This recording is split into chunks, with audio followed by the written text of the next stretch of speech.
Good morning. हम लोग पढ़ रहे ईवीएस से चैप्टर 2 खेल, और ये पार्ट कितना है 2। पार्ट 1 पढ़ लिए हैं। अब है कुश्ती का खेल खत्म होने के बाद चेतन पहलवान के समर्थक खुशियां मना रहे थे। दो लोग के बीच में कुश्ती था, लड़ाई, बंटी और चेतन। कौन जीता? चेतन। बंटी पहलवान भी चेतन पहलवान को बधाइयाँ देने आए। अब क्या कि बंटी हार गया, लेकिन हारने के बाद अगर गेम में हार जाएं तो लड़ना चाहिए नहीं। जो टीम जीत गया उसको क्या देंगे? बधाई देंगे। चेतन ने उन्हें गले लगाया और बंटी को समझाते हुए बोला कि अभ्यास करने की आवश्यकता है, मतलब ये और तुमको प्रैक्टिस करना है। थोड़ा और अभ्यास किया होता तो तुम जीत गए होते। सलमा चुपचाप खड़े सब देख रही थी। उसको लग रहा था कि कब चेतन पहलवान के पास से भीड़ हटे और वो वहाँ पहुँचे। जैसे ही भीड़ खत्म हुई, सलमा चेतन पहलवान के पास पहुँच गई और पूछा, ये कैसा खेल है जिसमें एक दूसरे को मारकर मिट्टी में गिरा दिया जाता है? क्या आप लोगों को चोट नहीं लगती है? इसमें मजा आता है? कौन पूछा? सलमा। अब चेतन पहलवान बोल रहा है, यह भी एक खेल है, इसको खेलने में बहुत मज़ा आता है, पर इसमें बहुत अभ्यास, बहुत प्रैक्टिस चाहिए। यह एक तरह का व्यायाम है, समझते हो? व्यायाम, एक्सरसाइज, और अपने शरीर को हष्ट पुष्ट रखने का एक तरीका है। इस तरह के अनेक खेल हैं जो हमारे देश और विदेशों में भी खेले जाते हैं। व्यायाम के साथ साथ लोग अपनी सुरक्षा के लिए भी इन्हें सीखते हैं। तुमने जूडो कराटे का नाम सुना कराटा? तुमने जूडो कराटे का नाम सुना होगा। सलमा, हाँ, मैंने टीवी पर लड़कों को खेलते हुए देखा है।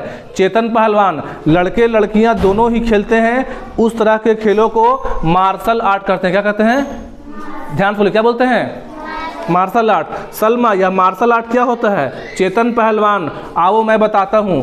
मार्शल आर्ट एक युद्ध कला है। ध्यान सुनिएगा, इंपॉर्टेंट है ये। मार्शल आर्ट क्या है? एक युद्ध कला। मार्शल आर्ट क्या बोल रहे हैं? Martial art. तो मार्शल आर्ट क्या है? तो एक क्या है? युद्ध कला। क्या है? बोलिए आप लोग। युद्ध कला। युद्ध मतलब होता है लड़ाई, कला मतलब टैलेंट। तो लड़ाई में मतलब जीतने के लिए कला है। इसमें अपनी सुरक्षा की जाती है। प्रत्येक राज्य या देश में परंपरागत ढंग से इस तरह कला पीढ़ी दर पीढ़ी आती रही है। चाहे भारत में गुरु शिष्य परंपरा से कुश्ती हो या जापान का सूमो। यार जापान में क्या बोलते हैं? सूमो। सिख समुदाय का गतका, ये सब एग्जाम में आएगा क्वेश्चन भी। सिख समुदाय में क्या होता है? गतका। क्या होता है? ध्यान से आप लोग बोलिए, सिख समुदाय में क्या होता है? गतका। आएगा एग्जाम में क्वेश्चन कि गतका जो है कौन से धर्म से जुड़ा हुआ? क्या लिखेगा? सिख। कौन धर्म का? तो और जापान में कौन सा गेम है? सूमो। क्या है? सिख समुदाय का गतका तथा आज के समय में जूडो कराटे, ये सभी मार्शल आर्ट हैं। अब आगे पढ़ते हैं इस बॉक्स को, यहाँ भी इंपॉर्टेंट है। गतका एक मार्शल आर्ट लिखा है।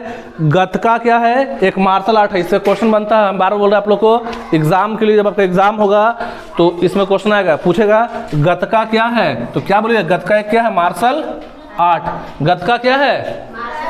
यह सिख धर्म से, कौन धर्म से जुड़ा हुआ है? पूछेगा। गतका जो है कौन से धर्म से जुड़ा हुआ है? सिख धर्म से। कौन धर्म से है? क्योंकि गुरु गोविंद सिंह ने सिख समुदाय को सैन्य रूप दिया था। गुरु गोविंद सिंह हैं, तो गुरु गोविंद सिंह ही जो है सिख धर्म को दिए थे सैन्य रूप, मतलब सैन्य मतलब सैनिक। उस दौरान गतका खेला जाता था। गतका सिखों के सैन्य रूप का एक हिस्सा है, मतलब गतका जो है सिख धर्म के सैनिकों का एक हिस्सा है। यह आत्मरक्षा के लिए भी सीखा। आत्मरक्षा मतलब होता है खुद के रक्षा के लिए। सिख समुदाय के लोग वैशाखी तथा गुरु गोविंद सिंह जयंती के मौके पर खेलते हैं। इस गेम को दो मौका पे खेलते हैं। जैसे सिख समुदाय में, जैसे हम लोग का हिंदू में होता है होली, दीपावली, मुस्लिम का होता है ईद। अर्थ समझ में? तो उसी तरह से गतका जो है सिख समुदाय के लोग कब खेलते हैं? तो दो त्यौहार में, एक होता है वैशाखी और एक होता है गुरु गोविंद सिंह जयंती। वैशाखी, बोले क्या? वैशाखी। और गुरु गोविंद सिंह की जयंती। इस खेल को हिंदू और मुस्लिम समुदाय के लोग भी खेलते हैं। खेल के लाभ के बारे में हमने जाना। खेल के अलावा बहुत सी चीज़ें हैं जो शरीर को हष्ट पुष्ट बनाए रखने में काम आती है। ऐसी ही है व्यायाम और योग। योग समझते हो? योगा। हमारे देश में प्राचीन काल से लोग अपने आप को स्वस्थ रखने के लिए व्यायाम या योग करते आ रहे हैं। व्यायाम को किसी प्रशिक्षक से, मतलब व्यायाम जो है कोई जो ट्रेनर होता है जो ट्रेनिंग देता है, उसे सीखना चाहिए। आपने भी अपने घर या आसपास लोगों को व्यायाम करते हुए देखा होगा। आप अपने बड़ों से सीखकर व्यायाम कर सकते हैं। यहाँ पर लोग चैप्टर क्या हो गया, खत्म।